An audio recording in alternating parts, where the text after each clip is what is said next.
Bem-vindos ao Agenda Cast, episódio número 21. Toda semana estamos aqui com um novo conteúdo para vocês, referente a temas atinentes a RPPS. E hoje nós estamos aqui dando sequência a uma série jornada sobre a aposentadoria do servidor público.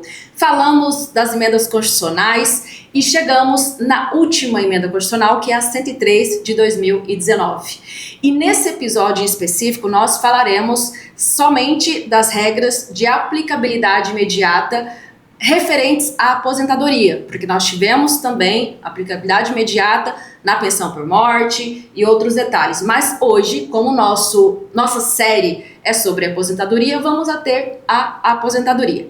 E para falar desse tema, estamos aqui com a nossa convidada de vários episódios, não sei nem dizer quantos episódios são, mas a Carolina Violim, a nossa especialista no assunto, que está aqui conosco hoje. Carol, bem-vinda ao Agenda Cast, episódio número 21, uma satisfação tê-la aqui conosco. E já deixo à vontade para suas considerações iniciais. É o quinto episódio. Considerando que o episódio 21 é o quinto episódio, eu espero contribuir com a prática ao longo dos anos de trabalho na empresa, conhecimento da regra de negócio e agradecer pela oportunidade mais uma vez. Então já vamos entrar no assunto, né, assim, bem dinâmico mesmo, um bate-papo acerca da 103, aplicabilidade imediata. E aí eu já gostaria que você explicasse o que é a aplicabilidade imediata e quem foram os servidores abrangidos aí pela aplicabilidade imediata da Emenda Constitucional 103 de 2019. Eu costumo trazer um pouquinho para o tema para uma parte mais objetiva, conceitos, artigos, enfim. Se fôssemos perguntar para uma pessoa leiga o que é aplicabilidade imediata, eu tenho certeza que ela diria, aplica-se imediatamente. Agora, nesse momento. E é isso mesmo, a aplicabilidade imediata são normas, né? A E63 trouxe dispositivos dentro da emenda com aplicabilidade imediata, vigência imediata, aplica-se agora, não depende de normas futuras para que pudesse começar a valer. Então é exatamente isso o tema aplicabilidade imediata. Quando damos treinamentos de temas de aplicabilidade imediata, entenda, começou a valer assim que a emenda entrou em vigor. E aplicando-se a todos os RPPS, exatamente, sem exceção. Porque sem como exceção. Você bem colocou, não precisa de uma lei complementar posterior para regular algo. Já está ali posto, cumpra-se. Valendo, exatamente. E quem foram os servidores impactados pela emenda e um pouquinho mais além? E aqueles que não se encaixaram nesse lapso temporal, as chamadas transições, como que ficaram?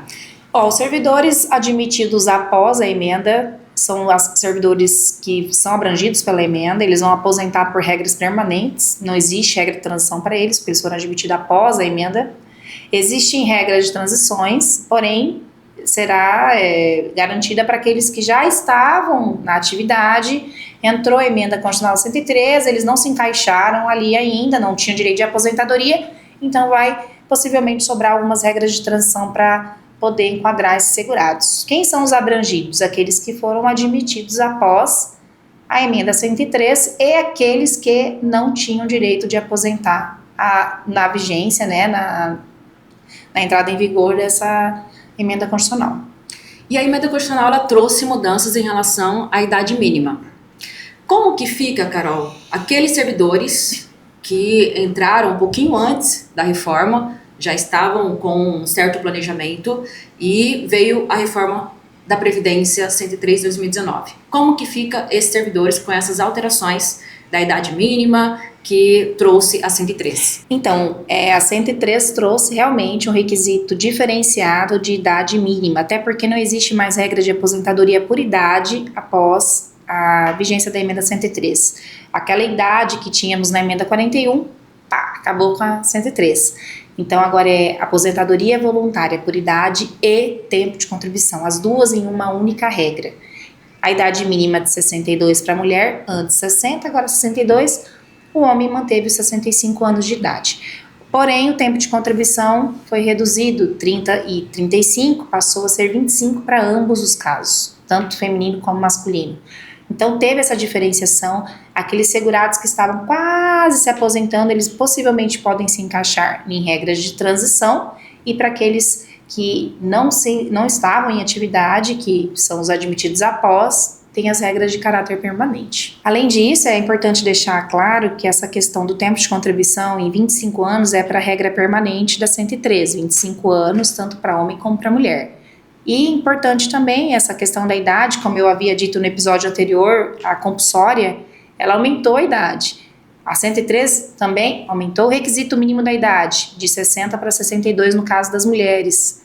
Então, a expectativa de vida está aumentando, está gerando critérios mais rigorosos de aposentadoria, até porque a gente dá conta, né? No final das contas, tem que dar conta, porque a expectativa de vida está cada dia mais melhorando a qualidade de vida dos servidores públicos no Brasil. Antes da reforma da 103, mesmo sem paridade e sem integralidade, havia umas particularidades no cálculo da aposentadoria. A 103 buscou-se trazer uma padronização nesse cálculo. Qual foi essa padronização que a 103 buscou trazer para aplicar a todos? Muito interessante essa pergunta, porque a EC 103, ela teve sim um caráter de padronizar essa forma de cálculo. Então, ela trouxe 100% das remunerações e 60% daquilo que foi contribuído em todo o período de contribuição do segurado. Então, 100%, 60% sobre todo aquele período e 2% a cada ano que ultrapassa 20 anos de contribuição. Então, nós tínhamos 80% de todo o período, passamos a ter 60% de todo o período. Então, reduziu um pouquinho, porém, deu essa brecha de 2 a cada ano de contribuição a mais. Acaba chegando ali nos 80, 70 e poucos, próximo sim. E alguns RPPS que legislaram com uma lei complementar sobre a reforma da Previdência, eles estabeleceram uns percentuais diferenciados, 80, 90 e por aí vai. Essas diferenças nos percentuais, elas melhoram o cálculo para o benefício? Como que você classifica essas mudanças em alguns RPPS? Depende muito de cada instituto, de cada financeiro ali, depende do equilíbrio financeiro e atuarial de cada cliente. Então, por exemplo, temos clientes que é 60 mais 1, tem clientes que é 90, 85, 95, então depende, acredito, dessa métrica atuarial para definir o requisito de aposentadoria, garantindo, é claro, sempre o equilíbrio financeiro de cada instituto de previdência. Então, não é uma regra obrigatória da 103, aquela forma de cálculo, ela fica a critério de cada RPPS, facultativo, né? E hoje agradeço por trabalhar com o Sisprev, porque imagina só dar consultoria a todos esses RPPS no Brasil, cada um com uma forma de cálculo diferente, em um sistema parametrizável. Então, diríamos que deve ser um baile para outras empresas, outros sistemas, atender todos esses clientes aí de forma tão diferenciada em relação ao cálculo da aposentadoria. Antes padronizada, agora facultativo, né? Dependendo da situação financeira. E a 103, ela buscou uma padronização, mas ao mesmo tempo deixou uma abertura para os próprios RPPS legislarem.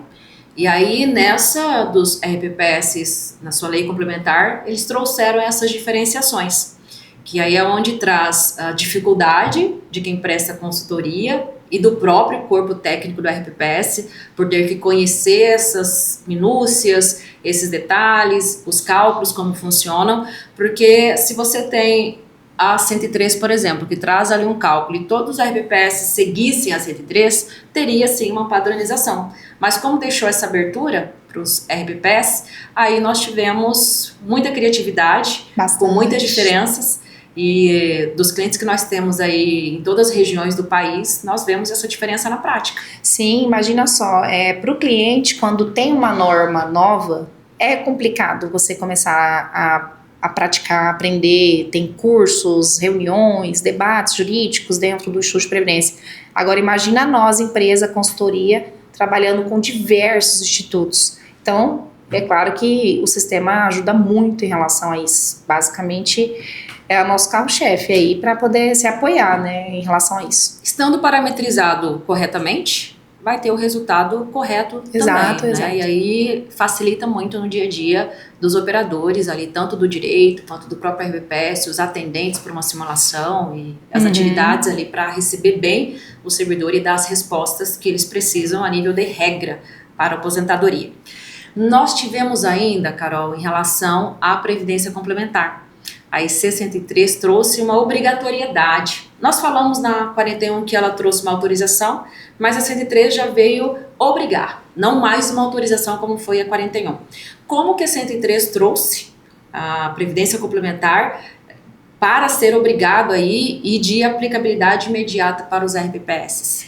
Com o passar dos anos, a tendência é essa, ir colocando situações na norma para reduzir critérios, requisitos, valores, para diminuir o déficit atuarial. Então, a Previdência Complementar, ela é justamente com esse intuito, por isso que ela foi obrigada e não mais autorizada. Ela foi obrigada em 2019, com prazo de 2 anos, para que os RPPS pudessem implementar. Então, o prazo máximo de implementação era 2021. Não sei se todos fizeram, né? Não vamos entrar nesse mérito, mas 2021 era o prazo máximo de instituição dessa Previdência Complementar. E com a instituição da Previdência Complementar, os que forem admitidos após a lei já eram obrigados a aderir à Previdência, né? E não tinha opção, era obrigada a adesão. E para quem era admitido antes da Previdência Complementar, era facultativa a adesão ou não. E aqueles que aderirem, o limite do benefício é o teto do regime geral. Então, aí, mais um teto, né? Antes nós falamos do teto remuneratório no episódio anterior, e agora o teto para quem adere à Previdência Complementar é o teto do regime geral. Então, contribui ao regime geral, até o teto, para quem tem Previdência Complementar, e caso queira aumentar o benefício de aposentadoria, tem que contribuir para a Previdência Complementar. Importante trazer a nível de informação, tem lá no site do Ministério da Previdência informativo mensal relativo aos RPPS. E lá no informativo, Carol, vem a informação de que 1.998 RPPS, 93% já publicaram legislação aderindo à Previdência Complementar. Então nós podemos ver que a grande maioria já tem aí o RPC implementado nos RPPS. Então é um grande número de RPPS já aderente. E relativo à Emenda Constitucional 103, nós temos 26 RPPS dos que já reformaram, que aderiram exatamente a 103, mesmos cálculos, as mesmas regras, e 74% que inovaram. 26 não e 74... Ao contrário, 26 sim, 74 não. 74 adotaram regras diferentes. A maioria, né? Esse é o último informativo de maio que trouxe essa informação relativa aos RPPS em geral. E eu recomendo esse acompanhamento, principalmente para empresas de consultoria, como agência de assessoria, olhar esses informativos porque tem uns números bem interessantes de tudo que está acontecendo assim nos RPPS, quantos já aderiram para a gestão, que não aderiram. Então tem várias informações ali que ela acaba contribuindo. E aqui no nosso podcast também, nós falamos da 103, das mudanças, e aí, os RPPS, como eles estão atuando. E no nosso podcast acaba enriquecendo com informações para quem está nos assistindo ter o conhecimento dos RPPS, quantos que já fizeram alteração, quantos não fizeram em relação à Previdência Complementar. Caminhando para o fim do nosso podcast de hoje, uma última perguntinha, Carol, para nós fecharmos o podcast. Em relação ao acúmulo de benefícios, a 103 trouxe uma mudança bem diferente das demais emendas que nós tivemos. Nós podemos ver que as emendas anteriores versaram sobre acúmulo de benefício, mas a 103 ela trouxe uma mudança ainda mais apertada, digamos assim, para os servidores que possuem cargos acumuláveis, acumulação de benefícios e afins. Como foi essa mudança com aplicabilidade imediata da 103? Muito bom. O acúmulo, ele é uma regra de aplicabilidade imediata, como nós havíamos comentado aí um pouquinho anterior, nosso primeiro papo em relação a isso. E o acúmulo pela 103, ele veio justamente vedar a concessão de benefícios de forma acumulada. Aposentadoria no mesmo regime de previdência, aposentadoria com pensão, e desde que acumuláveis. E se acumuláveis, tem a redução daquele benefício de menor valor. Então não tínhamos isso antes, né? A acumulação para cargos acumuláveis existia, mas não existia a redução daquele benefício de menor valor. Opa, então Hélida, você professora, pode se aposentar, acumular 2 aposentadorias no mesmo regime, desde que você opta pela redução de menor valor. Existem clientes, inclusive, que deixa a critério da pessoa, e se ele quiser reduzir a de maior valor. Mas acredito que é bem improvável que a pessoa escolha por reduzir a de maior valor. Mas quando é possível a acumulação, e é possível somente com cargos acumuláveis, a opção de redução é sempre pela de menor valor. E não é só benefício do RPPS, Carol. Pode ser também lá do INSS, pode ser de... Exato, exatamente. Outras previdências, digamos, complementares, né? Funciona exatamente assim. Então, todos os benefícios que a pessoa recebe, desde que identificados, aplica-se o acúmulo. Exatamente. Existem sistemas no Brasil, inclusive alguns... vou citar aqui, tá? Santa Catarina, por exemplo, é um cliente nosso e tem contratos ali com outros sistemas no estado para verificar justamente essas fraudes de acúmulo de benefício, essas amarrações, esses contratos, esses contatos que tem, por exemplo, um servidor numa prefeitura lá não sei na onde, né? Que talvez o estado não tenha conhecimento desse acúmulo. Então acaba tendo essas amarrações e é interessante isso, porque... como que você sabe de um acúmulo de um benefício? A pessoa tem que declarar, né, de boa fé, que está acumulando benefício em outro regime de previdência. Porque o próprio regime a gente sabe, mas em outro regime é uma declaração de próprio punho. Então, é interessante esses sistemas interligados até para evitar esse tipo de fraude. E o CNIS é o que ajudaria muito nisso. Bastante, muito. Conseguindo aí um banco único dos RPPS que não se tem atualmente, mas a Secretaria de Previdência já tem atuado muitos anos para formar esse banco de dados, começou-se com o Ciprev para enviar os dados para o CNIS, e trabalha-se alternativas para isso, para criar esse banco de dados único, para ter condições desses cruzamentos. Sim. O INSS tem um banco único, porque é o único instituto de previdência que rege ali os seus segurados. Agora os RPPS, como cada ente federativo que instituiu possui o seu, acaba não tendo gestão sobre um banco único dos RPPS. E aí é onde entra essa facilidade e a necessidade de haver termos de cooperações com outros municípios, outros RPPS, para conseguir desenvolver uma integração, seja via API, seja web service, né, para automatizar aí essa busca por benefícios ativos de um servidor que está buscando aposentadoria. Exato, exatamente. E aí assim ele consegue ter a informação real, porque você ficar sempre refém do próprio servidor informar, você não vai conseguir pegar todos os benefícios que ele tem, porque Sim. ele pode esquecer de informar um, esquecer de informar outro. Sim. Tem a questão da conveniência de não informar. Exato. E aí o RPPS acaba não cumprindo a aplicabilidade imediata de acúmulo da 103, porque não teve conhecimento de que a pessoa tem outro benefício. Exatamente, e considerando inclusive a redução de faixas, né, 100, 60, 40, enfim, importante que isso aconteça para aquele RPPS de menor valor, porque reduz também o custo daquele benefício. E é justamente essa intuição da norma, redução de custos, de gastos, trazer rigorosidade aos requisitos. Então nós chegamos em 2019 com uma regra totalmente rigorosa, forma de cálculo diferenciada, paridade só em regras de transição para quem era admitido em 16 de 12 de 98, 31 de 12 de 2003, então tudo muito rigoroso. A cada ano que se passa, os requisitos estão mais rigorosos, até pela expectativa de vida maior do brasileiro, e a finança apertada, né? Então, é isso. Podemos observar com a evolução da Previdência e dos episódios, porque nós abordamos Exato. De forma macro aí os marcos importantes e os eventos que impactaram para essas mudanças. Então, nós podemos ver que antes da emenda 20, não tinha regras rigorosas, pelo contrário, eram abertas, e Rasas. entrava tudo para cálculo de benefício, levava-se tudo, acumulava-se todos os benefícios e outros fatores que culminaram para que o RPPS não mantivesse o seu equilíbrio financeiro e atuarial. E aí, por conta disso, foi apertando as regras. Foi apertando aqui e ali, chegando nesse nível de rigor para manter aí a sustentabilidade do RPPS. Uma palavrinha que nós usamos muito aqui, a sustentabilidade, o equilíbrio financeiro e atuarial, porque é essa busca constante do RPPS, contínua, de manter esse equilíbrio para que arrecada-se valores suficientes, contribuições suficientes para pagar os benefícios previdenciários. E se as regras forem muito abertas, não consegue manter o RPPS saudável para cumprir essa missão. Aquelas aberturas que existiam foram praticamente freadas com a 103. Para você ter uma ideia, até a nomenclatura da aposentadoria por invalidez foi alterada, né, para incapacidade permanente, ou seja, tem que estar efetivamente incapaz para poder aposentar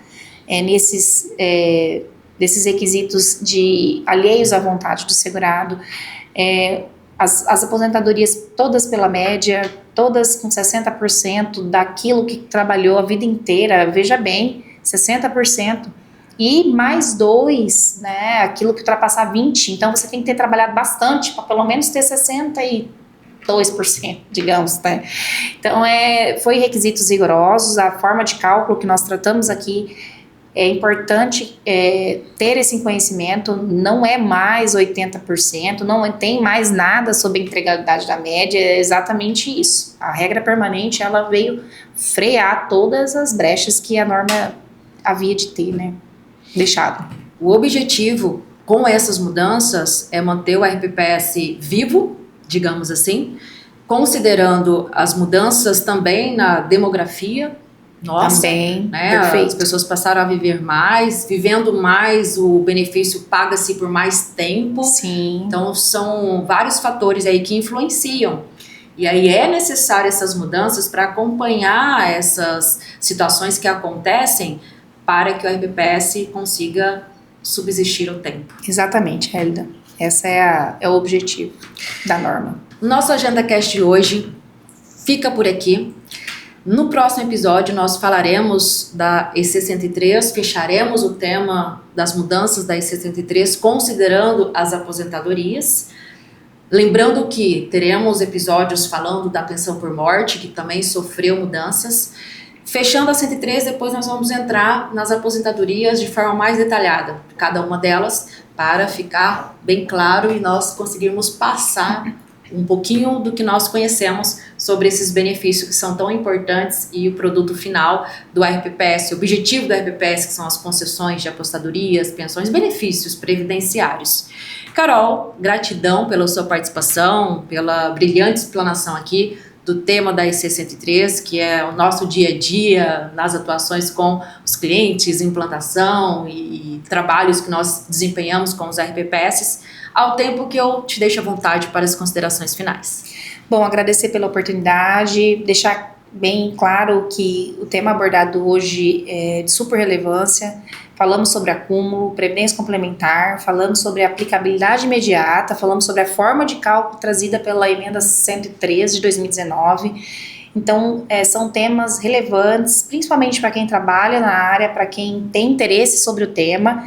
Então, eu acredito ter contribuído, sanado dúvidas, trago esclarecimentos em relação ao tema e obrigada pela oportunidade mais uma vez. Contribuiu muito e sempre contribui, sempre tem o que contribuir, porque no outro episódio eu lembro bem que a Carol colocou que se falarmos 365 dias do ano sobre o tema, tem assunto. Tem bastante assunto. Porque quanto mais você vai pesquisando, pega jurisprudências, julgados e clientes e diferenciações e normativas, é um combustível que nunca acaba.